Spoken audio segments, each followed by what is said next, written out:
¿Qué tal? ¿Cómo les va? Muy buenas noches y gracias como siempre por seguir en la señal del Heraldo Televisión. Les doy la bienvenida como todas las noches a esta mesa de análisis y debate político que usted conoce bien para hablar siempre de los temas más importantes de la agenda nacional y en algunos casos también de la agenda internacional. Hoy concretamente vamos a hablar de los tiroteos que se registraron desafortunadamente este fin de semana en diferentes ciudades de los Estados Unidos. Una de las más importantes y más sangrientas fue en la ciudad de El Paso, Texas, el cual dejó un saldo de 8 mexicanos fallecidos y 6 hospitalizados. En total fueron 22 personas las que perdieron la vida en este desafortunado incidente. Este suceso además se da en el marco de la campaña por la reelección del presidente de los Estados Unidos, Donald Trump, y también el recién plan migratorio implementado por el gobierno mexicano. Vamos a desmenuzar este tema que definitivamente tiene muchas aristas y además lo que representa para nuestro país. Los invito entonces para que se queden con nosotros. Soy Maximiliano Espejel y analicemos este tema a profundidad. Bienvenidos.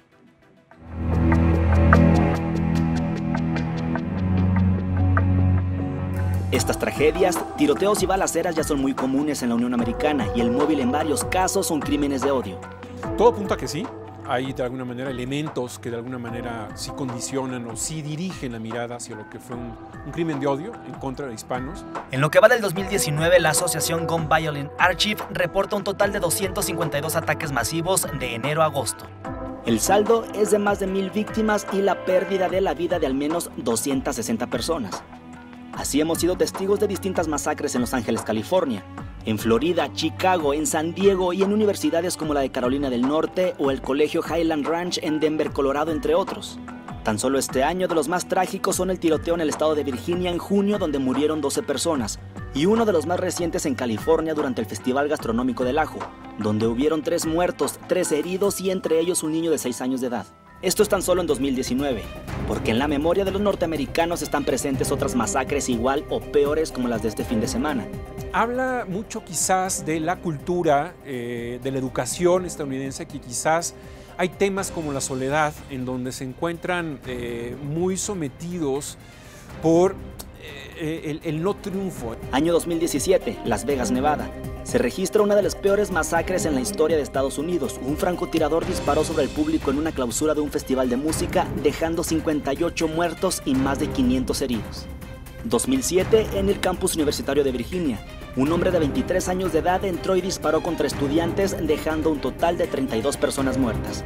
En 2016, en Orlando, Florida, mueren 49 personas en el bar Pulse después de que el tirador entrara y tirara a quemarropa a los asistentes. En 2012, un sujeto mata a su mamá y luego en la escuela de Connecticut mata a 20 niños y a 6 adultos. Con información de Juan Antonio Nistro, El Heraldo Televisión.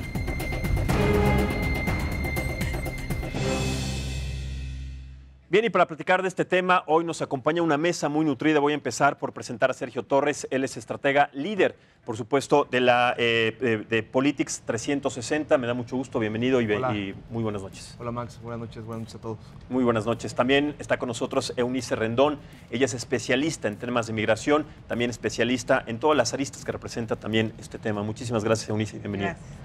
También saludo con mucho gusto a Verónica Ríos. Ella es estratega de imagen y comunicación. También usted la conoce muy bien. Muchas gracias. ¿Cómo estás? Muy bien, gracias por invitarme. Al contrario, está también con nosotros Roberto Trad. Él es socio, director y fundador del Instituto de Comunicación Estratégica. Muchísimas gracias, Roberto, y bienvenido. Muchísimas gracias por la invitación. Al contrario, y finalmente saludo también con mucho gusto a Natasha Uren. Ella es asesora en materia binacional y asociada también del Consejo Mexicano de Asuntos Internacionales, la COMEXI. Muchísimas gracias, Natasha, y bienvenida. Muchas gracias. Pues desafortunadamente tenemos que hablar que este hecho o estos hechos se presentan con más frecuencia en los Estados Unidos. El de este fin de semana fue brutal, empezando por el de El Paso, Texas, aproximadamente a la 1 de la tarde, tiempo de México, y después siguieron los otros 2 consecutivos.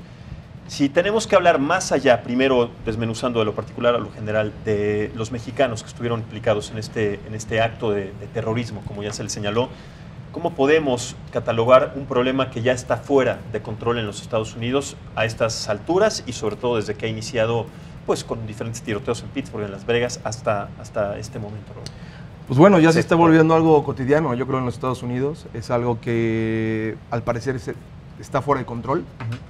Al parecer que ya no existe ningún discurso, ninguna alimentación por parte, ahora le toca a México, pero yo recuerdo cuántos presidentes estadounidenses llevamos, o senadores, gobernadores en Estados Unidos, asociaciones, que básicamente salen a lamentar, pero no hablan realmente del problema en particular, ¿no? Ahora efectivamente con una condicionante, como lo has dicho, es un crimen de odio, ¿no? En el caso del Paso, pero pues bueno, yo no sé cuáles van a ser las medidas que se vayan a tomar ya los americanos, pero ya es un tema no solamente de discurso, ¿no? Sino un tema de acciones. Bueno, los norteamericanos sabemos que no han tomado cartas en el asunto, en la segunda enmienda, inclusive el derecho que existe de los estadounidenses de portar armas de fuego, de comprarlas a partir de los 18 años, en algunos casos se ha elevado la cifra a los 21 años de edad, pues sigue siendo todavía un tema ni para los demócratas ni para los republicanos. Pero en este caso, como un crimen de odio, como ha pasado en diferentes iglesias, sinagogas, en este caso en El Paso, Texas, que van los ataques contra la comunidad homosexual, contra diferentes razas, etnias, en este caso contra hispanos, ¿qué representa para nuestro país concretamente, y tú como especialista en UNICE de temas de migración, el hecho de que estos crímenes se puedan repetir de manera constante, pero con más frecuencia por esta administración de Donald Trump, que tiene una clara confrontación con los hispanos? Pues mira, creo que los hechos ocurridos en El Paso son la tormenta perfecta entre la combinación de dos cosas particularmente. Por un lado, el lenguaje importa, lo que dice el presidente sí tiene una resonancia, sí tiene un impacto. Si vemos los datos duros, según datos del Departamento de Justicia, han aumentado alrededor de 19% los crímenes de odio, principalmente los crímenes de odio relacionados con la raza, la etnicidad y los ancestros. Entonces sí es un tema que tiene una repercusión en este sentido. También el 60% de los crímenes de odio del total de todos son justamente por raza, por etnia o por ancestro. Entonces está siendo un tema afectado por el lenguaje de Donald Trump. Si vemos en su Facebook, tan solo en el último año, 2.200 veces dijo la palabra invasores, que es parte del manifiesto del agresor en el caso del hecho en El Paso. Invasores, narcotraficantes, criminales, además, entre otros calificativos.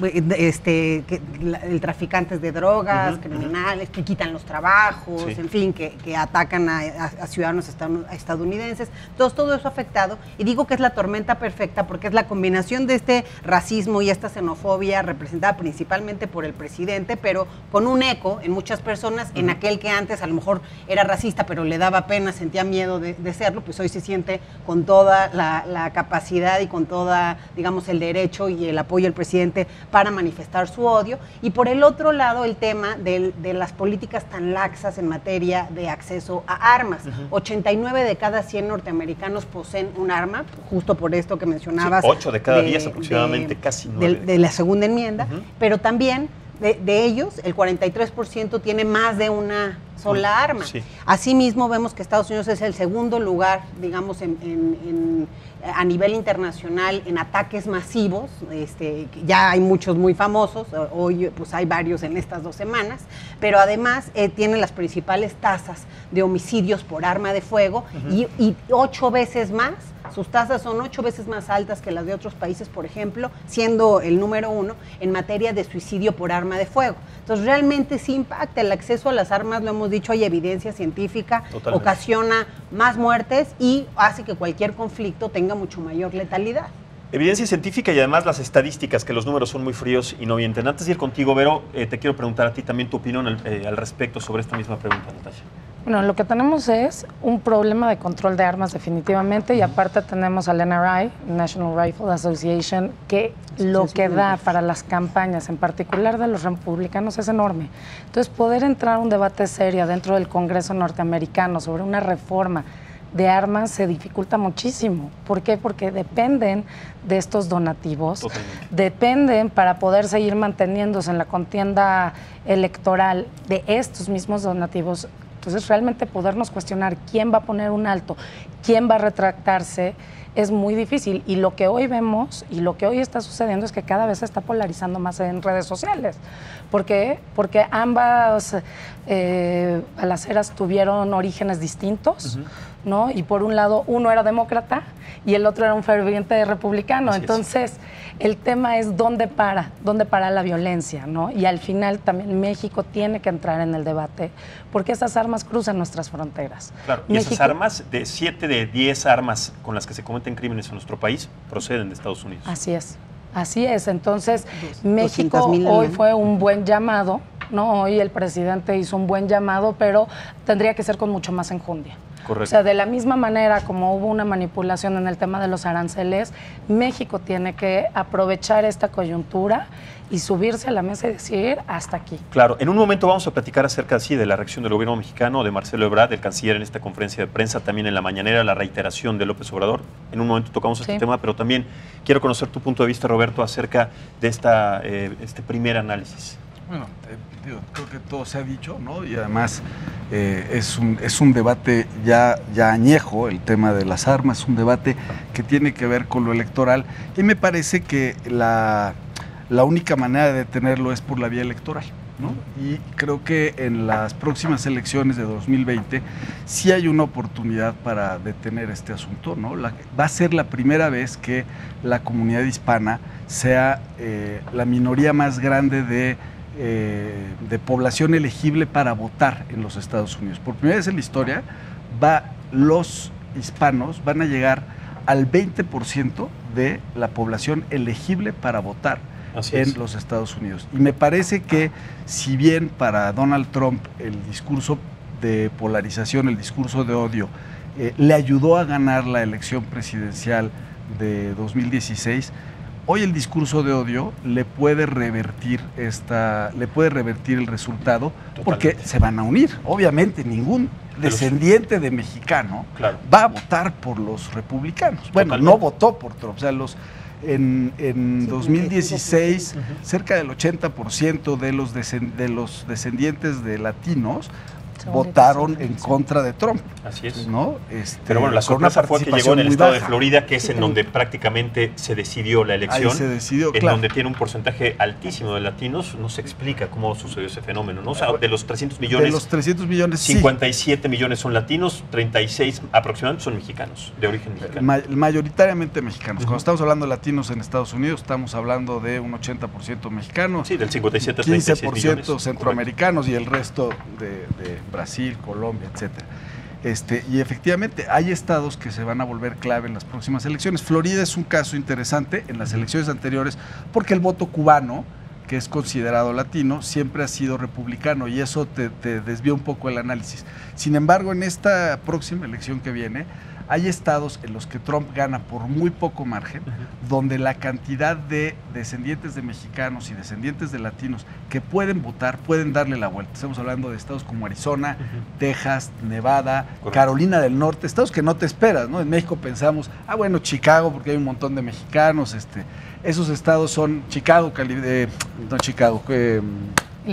Illinois, California, Nueva York, son estados tradicionalmente demócratas. Esos no cambian el sentido del voto. Los que pueden cambiar el sentido del voto son los 3 estados fronterizos: Arizona, Nuevo México. Nuevo México es demócrata tradicionalmente, Texas, Nevada, muy cerrada con Beto O'Rourke, ¿no?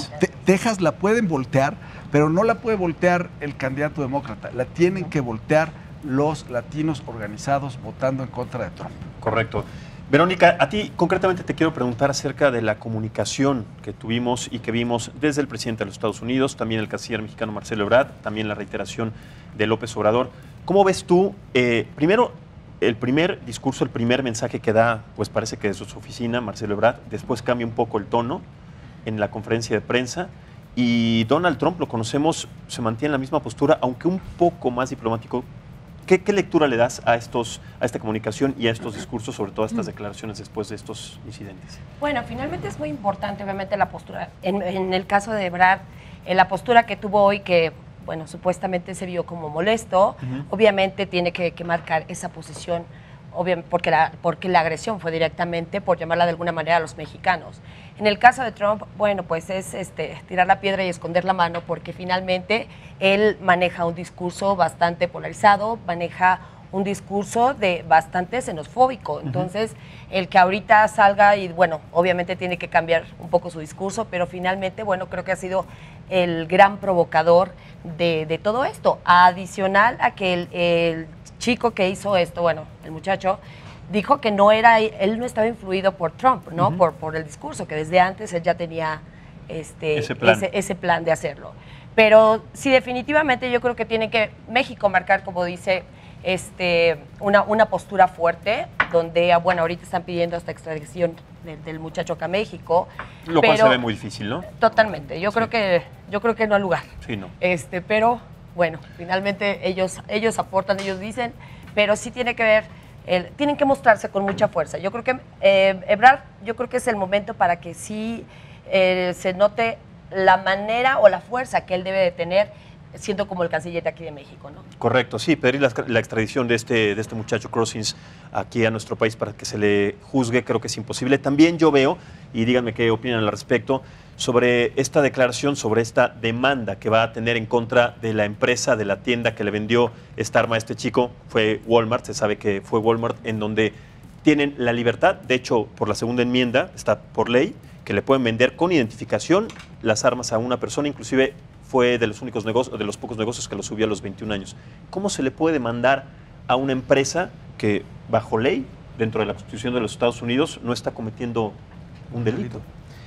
Bueno, primero, yo creo que el gobierno mexicano está haciendo bien en este tipo de acciones, ¿no? Yo creo que es de las pocas veces, efectivamente, que hemos visto, primero, porque hay mexicanos dentro de los muertos, y la otra es, yo creo que el acompañamiento del gobierno mexicano va a ser importante, sobre todo con este tipo de acciones, ¿no? Porque hoy el presidente Trump decía que no era el arma, sino era el tirador, ¿no? Entonces, ahí te está dando a entender que el gobierno americano no va a ir por quien le vendió el arma, sino vamos a ver efectivamente también cómo arma el caso el gobierno mexicano, y efectivamente que contrate o que la Cancillería tenga abogados que sean expertos en el tema. Porque yo creo que a través de ese tema se puede abrir un debate en Estados Unidos. Es decir, que haya un caso en el que, sobre todo en este caso que es de relevancia, que efectivamente marque un precedente en los Estados Unidos. Entonces, yo lo veo bien en el caso de México.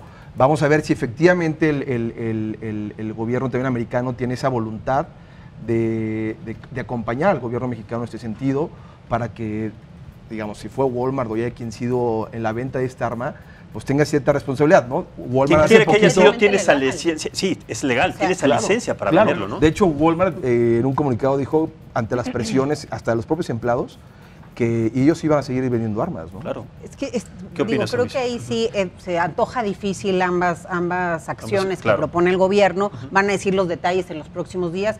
Creo que primero que nada mencionar que sí me pareció oportuno, al menos la intervención del canciller, ha estado dando seguimiento, informando en sus redes, hoy está en El Paso, entonces creo que eso es una acción oportuna. Esto siento que puede ser quizá más simbólico que otra cosa al final del día, y eso significa algo para la comunidad, entonces creo que eso puede ser importante, porque no hay que normalizar la violencia, y el hecho de exigir estas demandas, estas acciones, tienen que ver con esa no normalización de la violencia, porque no está bien que sucedan esas cosas, y cada uno de estos 8 muertos que hoy tenemos mexicanos, pues son muchas historias de vida que se conjuntan con ellos, y no es nada más 8 muertos en una matanza. Sin embargo, creo que el gobierno mexicano, además de estas acciones que emprenda en contra, que considero que pues además hay ciertos estados que tienen además más permisividad, Texas es uno de ellos, Arizona en el tema de armas. Claro. Bueno, Walmart hasta sacaron en Twitter y en las redes algunos anuncios de que estaban hasta en oferta las armas, ¿no? Entonces, Estados Unidos es el mayor productor de armas, 53 millones de armas en los últimos años han sido producidas por Estados Unidos, han importado 35 millones de armas también en estos 8 años. Entonces, es un tema de cultura de armas cotidiano, claro. Pero lo que sí creo es que el gobierno mexicano, a la par de estas acciones, tiene que hacer otras. Por ejemplo, la reparación del daño a las víctimas colaterales de esto va a ser fundamental. ¿A qué me refiero? No conozco la historia de cada uno de ellos, pero, por ejemplo, se pudiera negociar hasta una visa tipo U, por ejemplo, se pudiera cuadrar con un buen abogado para poder obtener esta visa si alguno de los familiares la requiere en Estados Unidos, y otras cosas que puedan ayudar en esta reparación del daño. El acompañamiento y la prevención con la red consular va a ser fundamental, porque este es el peor de los hechos, digamos, del racismo, la muerte que se dio, el homicidio, pero hay otros que también se dan de manera cotidiana, es decir, hay violencia y hay racismo en las escuelas para los niños, desde que llegó Trump eso ha aumentado, hay violencia en la comunidad, hay violencia en las tiendas, hay violencia en el laboral, por ejemplo. Muchos empleadores también han amenazado, reducido sueldos, hecho varios abusos en contra de los connacionales con la amenaza de acusarlos con el ICE. Entonces, todo eso es violencia, es racismo, y creo que el ayudar con el ABC, el gobierno mexicano, y que puedan también tener una red de apoyo de qué organizaciones trabajan esos temas, a dónde se pueden acercar, cómo identificar el racismo, porque como se ha vuelto un tema normalizado, incluso podemos creer que alguna acción que es racista no lo es en esta cotidianidad de la xenofobia. Totalmente. Y además, de manera increíble, la venta de armas en los Estados Unidos se dispara después de un atentado. Se venden muchas más armas a partir de estos hechos. Verónica, en comunicación, porque escuchamos a Marcelo Ebrard, y más allá de que se antoje difícil la extradición de este muchacho Crossings, también de este caso legal contra esta tienda que vendió el arma, creo que diplomáticamente, en el tema diplomático, la comunicación fue inmediata, pero además adecuada. ¿Tú qué opinas al respecto sobre esta postura de nuestro país y sobre los temas que concretamente se van a tratar en este hecho, en este atentado? Bueno, finalmente sí, efectivamente fue concreta, fue muy, muy simple la comunicación que él manejó. Y muy diplomático. Y muy diplomático, muy diplomático. Sabe hacerlo, Ebrard sabe manejarse. Qué bueno que lo esté haciendo ahorita, porque la verdad es que sí necesitamos como lo que te decía hace rato, como esa postura, el que él pueda... Lo que pasa es que tienen que lograr, o sea, tenemos que lograr como mexicanos, él tiene que buscar la manera en que realmente pueda suceder algo, como nos decía, me dijiste que tu nombre es Eunice, como nos decía Eunice, o sea, tiene que suceder algo con esto que pasó, sí hay que buscar y hay que comunicar con mucha fuerza, con mucha posición, ¿no? Visibilizar. Visibilizar, claro. El poder, digo, la verdad es que es un caso fuerte, es un caso que no es muy agradable, pero hay que buscar la manera en la que sí suceda algo. Y bueno, finalmente la postura que él tiene, pues esperemos que haya buenos resultados. Totalmente. El tráfico de armas ahora de los Estados Unidos a México, como la posición que tuvo Estados Unidos tan fuerte, tan radical, Roberto, sobre los aranceles, sobre el tema migratorio, exigiendo al gobierno de nuestro país ciertas condiciones, se le puede decir así. México no tendría que tener entonces, a partir de este hecho, estas condiciones para tratar de evitar en manera lo posible este tráfico de armas a nuestro país. A ver, las tiene y las va a tener, porque pero se sigue y se va a seguir vendiendo. Las va a tener, las tiene y no va a pasar nada. Esa es la mala noticia. Son dos gobiernos, el mexicano y el norteamericano, son dos gobiernos que están en campaña permanente. Tenemos que entender que tanto el gobierno de López Obrador como el gobierno de Trump están en modo campaña, siguen en campaña, no han dejado de estar en campaña. López Obrador no tendría que hacerlo, Trump sí, pero bueno entiendo perfecto lo que prefieres. O sea, sigue en campaña, aunque no lo tenga que hacer, sigue en campaña, ese es su modo de actuar. Así es. Y lo tiene que hacer porque quiere ganar las elecciones intermedias. López Obrador quiere barrer las elecciones intermedias para quedarse con el Congreso. Entonces, vamos a seguir en campaña. Y por eso se explica que cosas como imposibles, como pedir la extradición de este señor, como probablemente exigir al gobierno de Estados Unidos que regulen las armas, que seguramente lo vamos a ver, pero tenemos que leerlos como actos de campaña. En realidad, lo que sí va a servir es lo que mencionaba Eunice, que es que la red consular de abajo hacia arriba ayude a fortalecer la comunidad de abajo hacia arriba, ayude a fortalecer a los migrantes y que nuestros migrantes tengan una mayor participación electoral y una mayor incidencia en la vida pública de su país, que también es Estados Unidos. Que aunque no lo consideren suyo, también es su país, también nuestros migrantes tienen derechos allá y también nuestros migrantes pueden votar allá y tienen que organizarse para hacerlo. Y esa es la forma de revertirlo, no es de la noche a la mañana. El gobierno tiene que hacer su chamba, ¿no? Está en campaña, tiene que hacer su chamba, tiene que poner la pata dura, sin meter penalti, pues tiene que poner la pata dura, pero quien va a hacer la chamba es la red consular y quien puede realmente incidir en un cambio es la comunidad hispana en Estados Unidos. Totalmente, Natasha. Esa ha sido una apuesta que se ha venido haciendo desde hace muchos años. Sin embargo, no ha logrado permear en la comunidad. Tenemos 4 millones de mexicanos, 4 millones y medio que podrían ya votar en los Estados Unidos y sin embargo no lo hacen. No lo hacen por falta de papeles, por el miedo del desarraigo de su país. Y aparte de todo esto sumado, vimos un recorte en el presupuesto de los mexicanos en el exterior, inevitablemente. Hoy el Instituto de Mexicanos en el Exterior cuenta con 41 millones de pesos. O sea, no te da para poder realmente generar una base de protectorado. Más por protección, ¿no? Porque son otros presupuestos. Sí, son presupuestos distintos, pero para este empoderamiento de la comunidad que tú mencionabas, UNICEF, eso es el trabajo del Instituto Mexicano en el Exterior. Entonces, realmente vemos una desasociación del gobierno mexicano con su misma comunidad. Hay un discurso, sí hay un discurso que habla de la remesa, de lo agradecidos que estamos, pero es un discurso de campaña como el que tiene Trump. Hoy Trump también dijo, terribles lo de las balaceras, pero detrás del fondo, ¿qué realmente está haciendo? Y a mí sí lo que me gustaría regresar es realmente esas armas de las que se queja, o sea, es un ciclo, ¿no? Se queja de la inmigración ilegal. Sin embargo, esas armas son las que, por ejemplo, todas las caravanas que están viniendo del sur, muchas de ellas, están huyendo de la violencia. Claro. En el momento que estas armas cruzan la frontera mexicana, suben un 50% de precio. El poder aquí, o sea, el poder que genera el tráfico ilegal de armas es altísimo. Y México, yo vi que incluso desde el jueves habían anunciado que van a poner detectores para ver cuántas armas entran en nuestro país de manera ilegal. Sin embargo, esto no va a servir. Como decía Roberto, es imposible no es solamente detener eso. Porque es la forma en que se trafica el arma. Claro. Se trafica por partes. Entonces, por un lado viene el cargador, el dispositivo, el gatillo, y termina de armarse en México. Así es. Y después sigue bajando. Es como un coche. Justamente. De hecho, un arma cuenta con más de 50 piezas desarmables que pueden llegar inclusive como piezas de otras cosas que Entonces, ¿cómo frenas eso? Claro. Pero sí creo que México tiene la oportunidad para trabajar con la comunidad internacional. Tuvimos en la balacera de Florida, se organizó un grupo, incluso muchos eran hispanos, esta chica González, ¿no? Tercera generación de mexicanos, organizaron el We March for Our Lives. Creo que es momento de recuperar estos movimientos, creo que es momento de ver cómo estos movimientos se empiezan a empoderar en una voz internacional, no solamente dentro de los Estados Unidos. He visto, antes de venir vi el Twitter del canciller y los mensajes de solidaridad son muchísimos. Claro. Lo mismo sucedió con la comunidad judía en Pittsburgh, que también cabe destacar, fue dado por un mensaje de xenofobia, no contra la comunidad judía. Así es. Se creía que había migrantes de la caravana en el sótano de la sinagoga, que los estaba protegiendo la comunidad judía.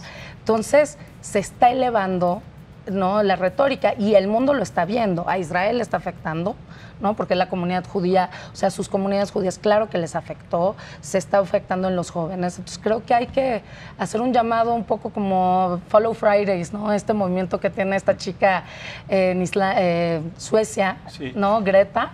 Creo que eso es lo que hay que empujar. Creo que hay que empujar realmente a una consolidación de ver cómo empezamos a hablar del tema más a profundidad y no verlo como un tema solamente ajeno de los Estados Unidos. Es un tema global y es un tema emergente y es un tema que con más frecuencia cada vez creo que se está incrementando más estos crímenes de odio. Si les parece, vamos a hacer una pausa. Es muy breve, los invito para que continúen con nosotros analizando y debatiendo este tema sobre el control de armas, sobre la violencia que se genera y los ataques en los Estados Unidos y además cuáles son las implicaciones a nuestro país. Hacemos la pausa y en un momento regresamos.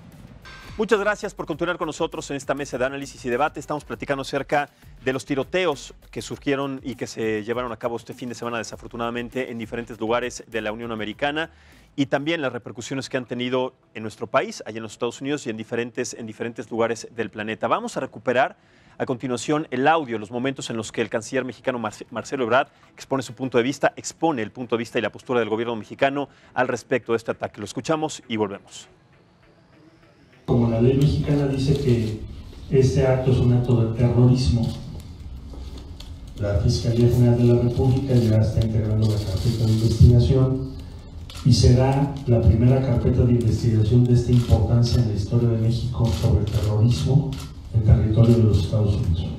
De acuerdo a la ley y al derecho internacional, México puede participar no solo en la representación de las víctimas, sino de acuerdo a su propia ley, que es la ley que establece nuestro Código Penal, que este es un caso de terrorismo. ¿Qué opinas, Vero? O sea, esta postura de la que hablábamos, ¿cómo lo ves a diferencia de la primera el primer mensaje que toma inclusive desde su teléfono celular. Bueno, aquí muy diplomático, la verdad es que sí, su postura, como platicábamos ahorita en la mesa, él así es, ¿no? Él es bastante ecuánime, es como muy tranquilo, el mensaje es muy, híjole, muy simple, muy sencillo. La verdad es que pues en un tema así sí debería demostrar como más fuerza. La verdad es que sí debería mostrar más fuerza en el mensaje, marcar más postura. Pero en la voz, Adicional ¿a qué te refieres con más fuerza? ¿En qué parte? ¿En la contundencia? En todos los sentidos. Hasta su lenguaje no verbal es como si estuviera dando un anuncio súper normal. O sea, como cualquier otro anuncio. Yo creo que él sí debería de proyectarse. Hablemos de proyección de como canciller, él sí debería de manejarse con más fuerza. O sea, la postura que tiene, así como lo ve la gente, debería de verse con un tono de voz a lo mejor con más firmeza, aunque se está viendo muy diplomático, pero el tema es fuerte. Entonces hay que buscar la manera de transmitirlo correctamente. Tal vez sus asesores le dijeron que bajara ese tono porque en el primer mensaje se nota más contundente justamente a lo que tú, mucho más enojado, contundente, serio, afligido, está indignado. Inclusive parte de las palabras dice México está indignado, ¿no? Es que yo creo que también refieren a momentos distintos. Uno es un video para redes, donde dice que va a haber una conferencia de prensa a tal hora el día de ayer y da ciertas reacciones, ¿no? Yo creo que no tiene como la investidura oficial, ¿no? de canciller y solamente está dando un mensaje en sus redes sociales de lo que va a suceder, ¿no? Y lo que ha sucedido en la conferencia de hoy en la mañana y ahora en El Paso es en la posición ya oficial de México, ¿no? Y yo creo que por eso está cuidando un poquito el mensaje, más que nada.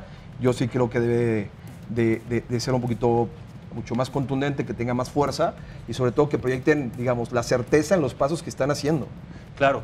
A ver, ¿qué opinan al respecto sobre toda esta parte de la reelección de Donald Trump, este momento que le cae como bomba? Porque no sé qué opinan ustedes, para mí era prácticamente ya un claro ganador, o sea, tenía una ventaja, yo sí lo veía casi como en una segunda etapa como otra vez el presidente de los Estados Unidos. Creo que con esto sí flaquea un poco su postura.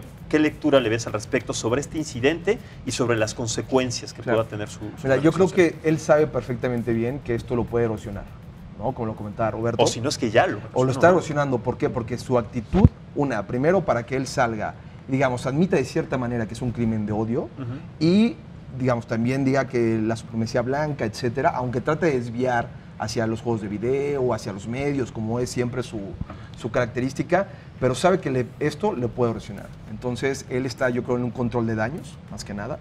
Él está tratando de que su electorado, su base de su electorado, para la que él efectivamente solamente trabaja, no se le vaya. Yo creo que lo que comentaba Roberto de los latinos, sobre todo en la Florida, que hacían referencia, yo creo que han de estar preocupados. Los más moderados, digamos, de la derecha republicana, han de estar un poquito también preocupados por lo que está sucediendo, porque también esto, digamos, ya prendió el fósforo. Sí, sí. No sabemos si esto se vuelve a repetir, ojalá que no.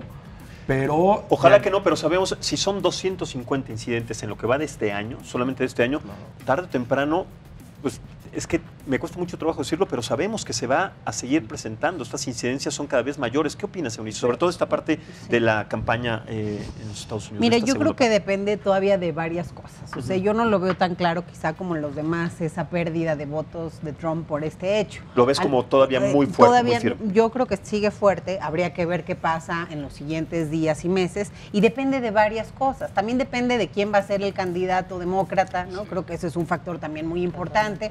Ya empezaron los debates y todavía no vemos que uno de ellos era posiblemente Greg Abbott, ¿no? O sea, ve qué coincidencia. O sea, el gobernador de Texas tenía esa posibilidad y No, bueno, le cae como vamos anillo a ver al dedo, en ¿no? la parte demócrata claro, cómo lo puede capitalizar sobre todo eso, Ruth, ¿no? Entonces hay que ver el tema, que de eso da para una mesa entera, pero bueno, al final creo que depende también de quién será el candidato, depende algo del éxito de Trump, también hay que decirlo, aunque no nos guste, es que conecta con los miedos de muchas personas. Sí. Entonces ahí está también mucha de su fortaleza. Y en algunos temas económicos, pues también hay gente que está contenta con el manejo que Trump ha tenido, quizá más pragmático, etcétera, al no ser un político. Sin duda, creo que este tema y el tema de la separación de niños de sus familias son los dos que sí trastocan, ahora sí que la Unión Americana. Los demás creo que no afectan, aunque afecten personas, etcétera. No es un tema que le cause mucho problema, pero creo que además de ello, algo que hay que mencionar es Ciudad Juárez, El Paso, a mí me parece el punto más binacional que hay en toda la frontera. Es decir, en los 3,000 kilómetros de frontera que tenemos,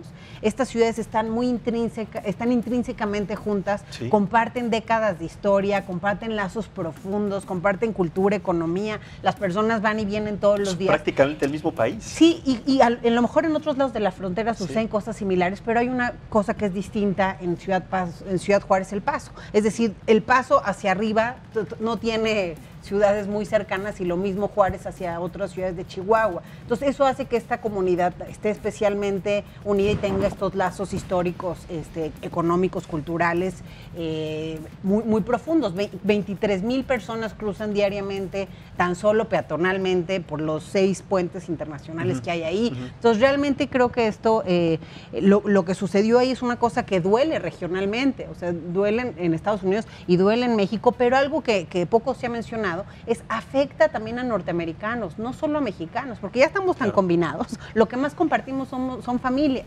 Entonces seguramente alguno de estos que murió mexicanos tiene ya un pariente norteamericano, y eso es lo que creo que no se está tampoco pues vislumbrando, ¿no? Y eso es ahí donde a lo mejor sí podría haber algún impacto más adelante. Claro. Roberto.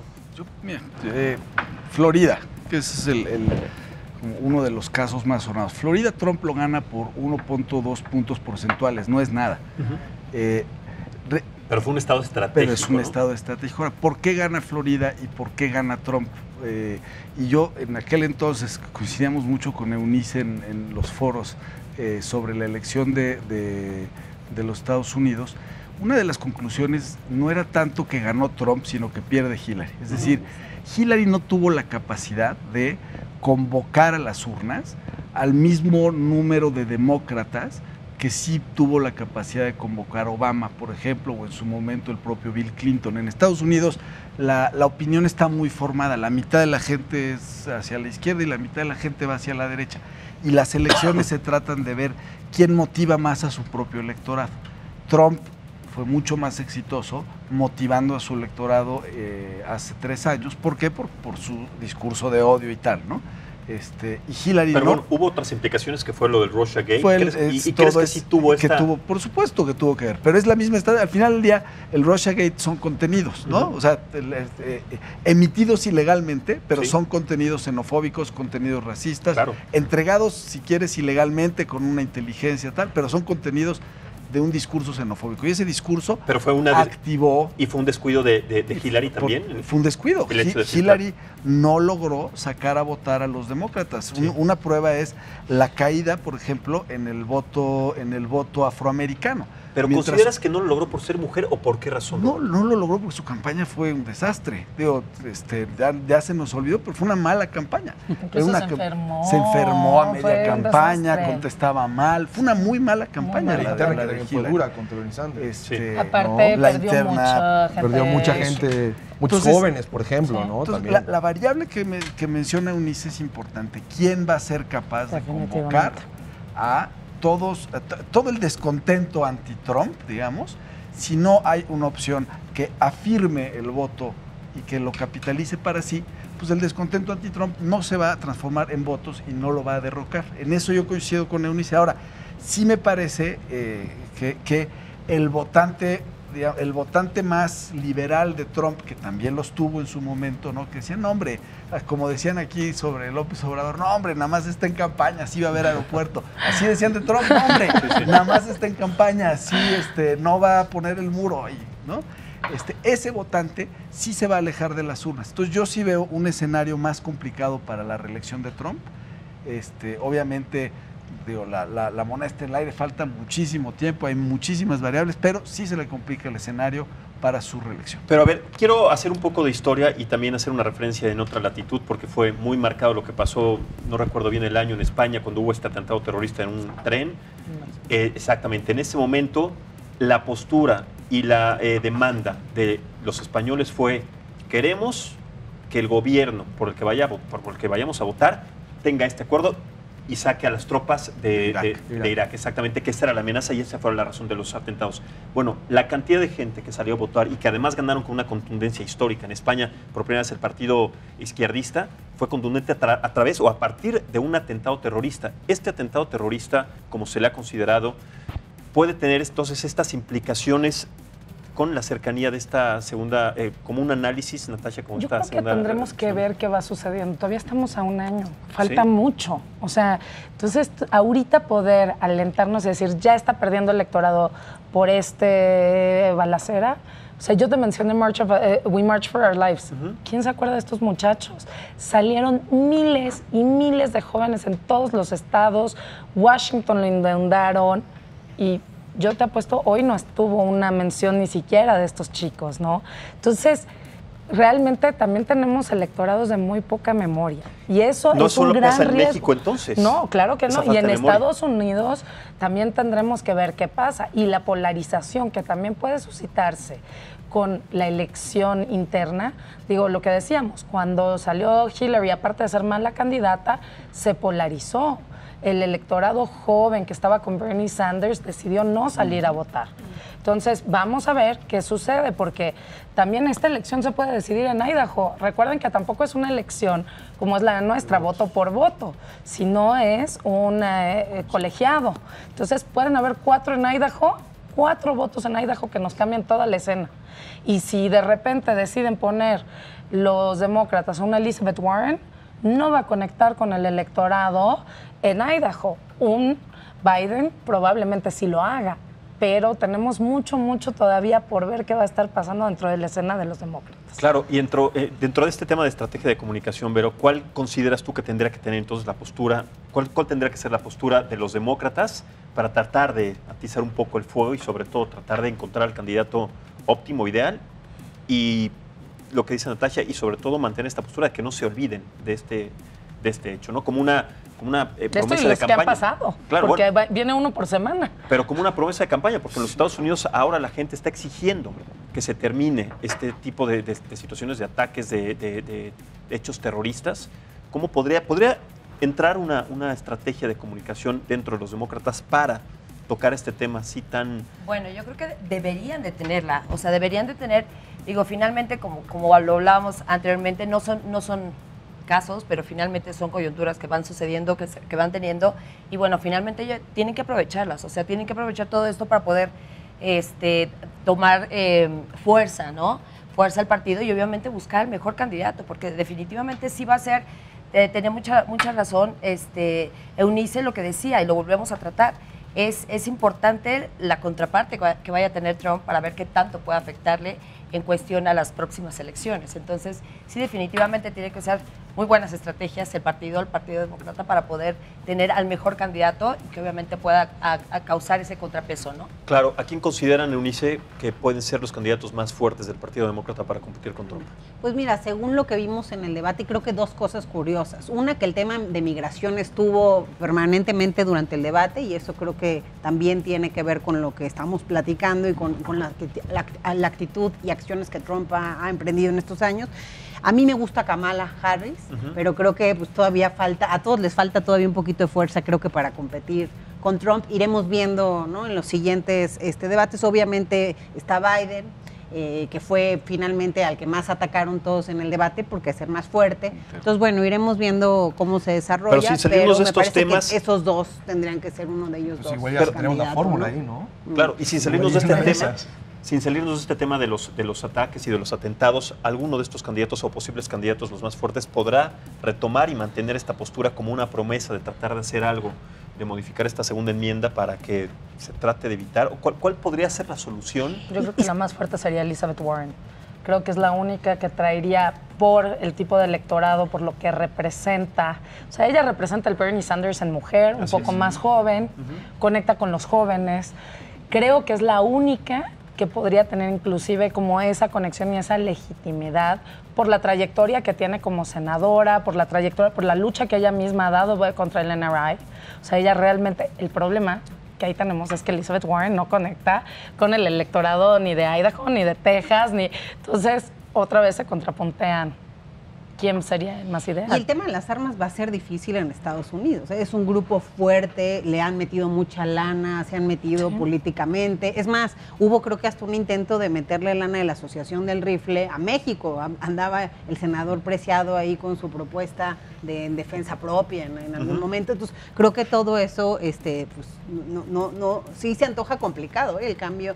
Pero sí creo que México es momento, esto es una ventana, siempre se ha pedido, se ha dicho muchas veces, pero creo que sí es un momento en donde se pueden pedir algunas acciones claras para detener este tráfico de armas o para disminuirlo al menos y que se esclarezca qué es lo que va a ser diferente a lo que ha sucedido anteriormente. Es que si nos vamos a las narrativas, yo creo que cada quien ahorita está de su lado, ¿no? Trump pues haciendo lo propio y los demócratas, más allá de hablar de poner el tema de las armas, están echando la culpa al presidente Trump, ¿no? Por su vocabulario migrante. Exactamente, armas. ¿No? Entonces, pues no vemos el tema efectivamente de las armas, digamos, en estas elecciones. Hoy lo decía, yo creo que con certeza el presidente, decía que ninguno de los partidos americanos tiene interés en centrar el tema de las armas. En el momento que Charlton Heston era el presidente de la Asociación de Armas de Fuego, se retiró de la actuación para hacer, y que además tomó más notoriedad y más poder, inyectó una cantidad sin precedentes de dinero a las campañas presidenciales en ese momento para fortalecer esa. Y sigue. Ahora, el nuevo presidente de la Asociación de Armas de Fuego en la campaña de Donald Trump cedió, o donó una cantidad de dinero estratosférica, también sin precedente, histórica, para una elección en los Estados Unidos. ¿Cómo podemos ver entonces el reflejo de una asociación que tiene un poder inaudito y tiene un poder incontrolable dentro de las elecciones de los Estados Unidos? Es que es clarísimo, ¿no? El que paga manda. Entonces en Estados Unidos pagan las organizaciones. Pero entonces la gente no importa, quienes votan. ¿Sí? Es que así funciona el sistema democrático en Estados Unidos y así ha funcionado históricamente. Desde cuando termina de pervertirse este sistema, no sé si alguna de ustedes o tú, Sergio, recuerdas qué año fue cuando legislan los super PACs. Antes había como límites de cuánto podía donar al NRA, cuánto podía donar. En 2006 la primera Obama. Le abren la llave a los super PACs y entonces se quitan. Antes tú podías donar X cantidad de dinero a la campaña que no excediera tanto para que no fueras el dueño del senador o el dueño de la senadora. Que es un poco lo que hacemos en México. Es un poco es una similitud en México, ¿no? Ahí la bajamos, la parte legal, sí. Pero por lo menos se escondía. Sí. ¿No? Pero en Estados Unidos, en 2006 pasa una ley donde se le quita el límite a las organizaciones para que puedan donar a las campañas. Y ahí es donde se pervierte todo. Ahí es donde el dinero se convierte en el dueño de la campaña y del oficial electo. El dueño del senador es el cuate que le dio la bolsa de dinero para ganar legalmente, además. O sea, todo esto registrado además, y legalizado. Hay un tema, estoy de acuerdo, pero también no dejemos de lado que hay un tema popular detrás de eso. O sea, hay un tema cultural de armas, claro. Y hay un tema que incluso al senador aquí le estaba pegando. Es decir, a la gente le hace sentido tener un arma para defenderse ante cualquier eventualidad. Ya les decía yo, además de que 89 de cada 100, pues claro, porque si me tengo que defender, o sea, a la gente le genera otra sensación.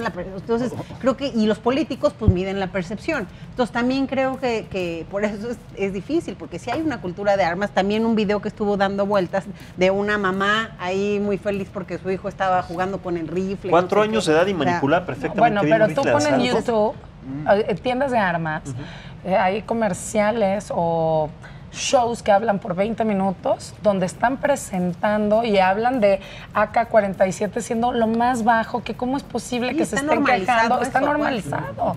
Y en muchos estados está. O sea, yo estuve hace poco en Portland y una ciudad progre, hipster, ¿no? Muy metida en el medio ambiente. Había armas en cada esquina. O sea, y entrabas y era como ir a comprar unos M&M's.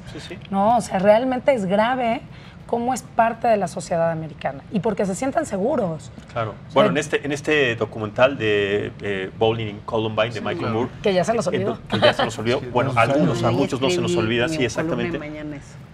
Sobre Columbine, cómo él empieza esta información diciendo, voy a abrir una cuenta en un banco X y una de las promociones es, con $1,000 que abras una cuenta te regalamos un rifle. Entonces sale el cuate con un certificado y con un rifle a la espalda. Para defender sus $1,000. Exactamente, que además así lo dice, para defender.